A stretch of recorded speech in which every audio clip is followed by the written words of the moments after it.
मातृदेवो भव पितृदेवो भव आचार्यदेवो भव अतिथिदेवो भव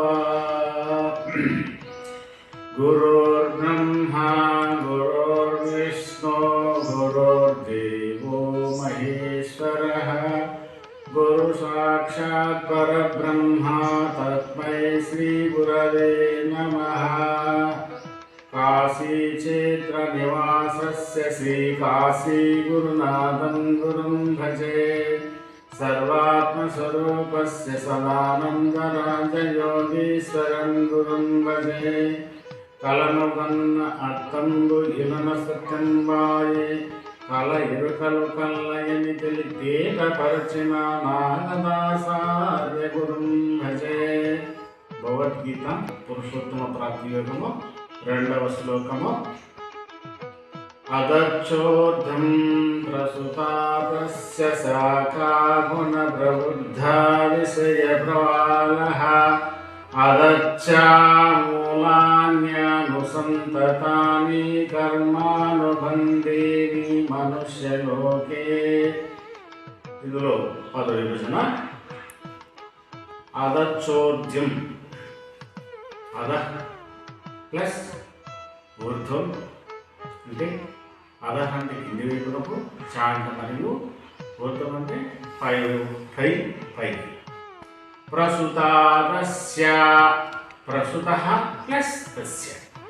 ప్రసుత అంటే వ్యాపించి ఉండుట, తస్య అంటే ఆ యొక్క వృక్షము, శాఖః అంటే కొమ్మలు, గుణ ప్రవృద్ధ గుణ ప్లస్ వృద్ధ అంటే త్రిగుణములు, ప్రవృద్ధ అంటే వృద్ధి చెంది, విషయ ప్రవాళః విషయ ప్లస్ ప్రవాహ అంటే శబ్దాది విషయేంద్రియములు, జ్ఞానేంద్రియ పంచకములు యొక్క సంయోగము వలన ఈ విషయాలన్నీ కూడా ఒక ప్రవాహం లాగా ఒక మనిషి దేహంలో ప్రవహిస్తూ ఉంటాయి.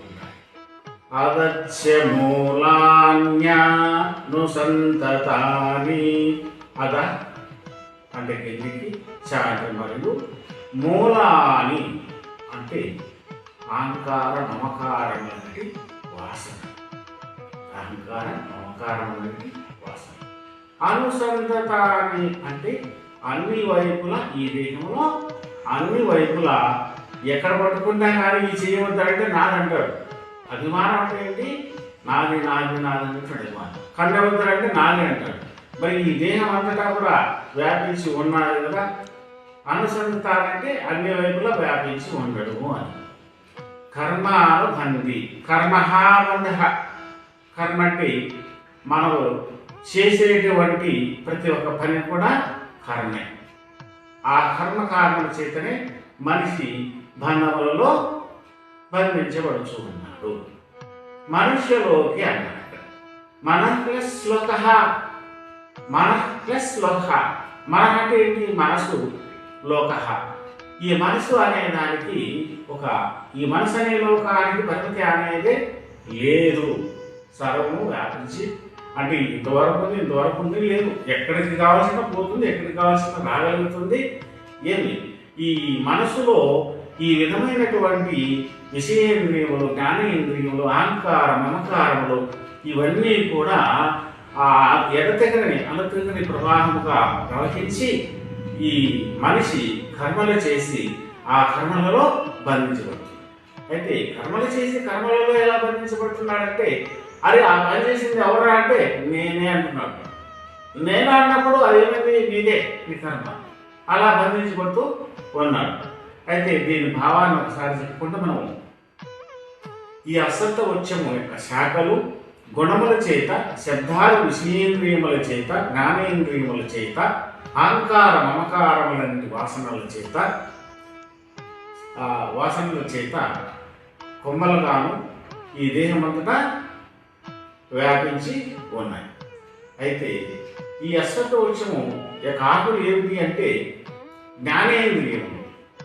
ఈ జ్ఞానేంద్రియములు విషయేంద్రియములు అనేటివి ఆకులుగానో, కాయలు అంటే కర్మేంద్రియం. పాణి పాద వాక్కు అంటే మాట, చేయి, పాదములు, ముఖ్యము పదం, ఇవి కర్మేంద్రియం. అంటే ఈ కర్మేంద్రియములతో చేస్తేనే కర్మం అనేది కర్మ యొక్క ఫలితం వస్తుంది కాబట్టి కాయము అన్నారు. అయితే ఈ అసత్వ వృక్షం యొక్క స్వరూపం ఎక్కడో ఉన్నదని వ్యక్తి కనబడుతుంది. గురువు దగ్గర పోతే అరే ఈ అసత్వ వృక్షం నువ్వేనా, నీ యొక్క స్వరూపమేనా అని తెలియజేస్తాను. జయ సద్గురు మహారాజ్కి